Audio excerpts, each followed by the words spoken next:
Continuando aqui só mais um pouquinho a parte de política fiscal, deixa eu só ler umas coisinhas bem pequenas. Política fiscal expansionista é a tomada de medidas econômicas que objetiva gerar um aumento da despesa pública ou redução de impostos. Política fiscal contracionista é a tomada de decisões que visam uma redução de gastos governamentais, público ou aumento dos impostos. Ou ainda uma combinação de ambos. Todas essas causam algumas das variações na taxa de juros e taxa de câmbio, tá? Então vamos para a parte de política cambial. Por que o dólar sobe? Esse aqui é o site do Clube dos Poupadores. Vamos lá. Uma das principais atividades do governo é controlar e interferir na nossa vida financeira.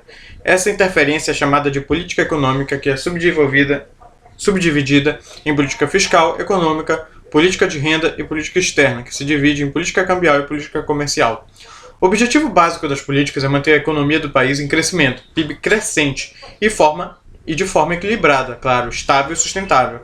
O problema é o seguinte: sempre que existem situações que fogem do controle do governo e que tendem a desestabilizar a economia, o governo está sempre avaliando os números da economia e fazendo ajustes em um trabalho interminável.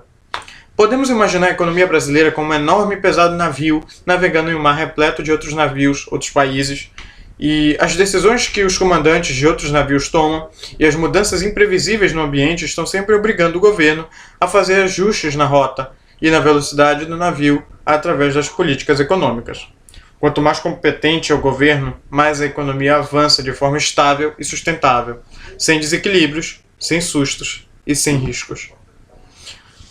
A política cambial tem como principal objetivo manter o equilíbrio no fluxo de entrada e saída de moeda estrangeira, de tal forma que a taxa de câmbio possa se manter em um patamar que atenda aos interesses do governo no cenário econômico que o país se encontra.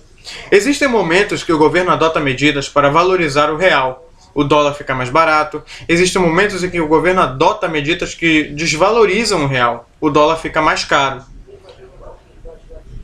Muitas vezes as variações cambiais são um efeito colateral de outras políticas econômicas. O objetivo é sempre buscar um equilíbrio, evitando alterações bruscas da taxa de câmbio e dos preços influenciados por ela. Estas mudanças bruscas sempre prejudicam as empresas, população e governo. É papel do Banco Central adotar medidas para evitar a volatilidade, que é a variação rápida do valor da moeda. Existem 3 regimes de câmbio diferentes que o governo pode adotar. Existe o regime de câmbio flutuante, fixo e de forma híbrida. Bora tratar de cada um deles. O regime de câmbio flutuante. Neste regime, o preço da moeda estrangeira é determinado pelas leis de oferta e demanda sem interferência do Banco Central. Se lembre que se é o câmbio flutuante, há uma permissão para fluir sem interferência do Banco Central, sem interferência do Bacen. Quando a oferta de dólares no país é muito grande, o seu preço tende a cair, porque tem muito, né? Se tem muito, mas consequentemente o quão valioso é, o quanto custa, vai diminuir, claro. Quando existem poucos dólares diante de muito interesse por essa moeda, o preço tende a subir, porque é pouco e muitos querem. Neste regime, o Banco Central não fica comprando nem vendendo dólares para influenciar no preço da moeda. O próprio mercado tende a encontrar o equilíbrio e uma taxa de câmbio justa. Regime de câmbio fixo. Existem países onde o nível de interferência do Estado na economia é extremamente elevado, e neles encontramos o regime de câmbio fixo.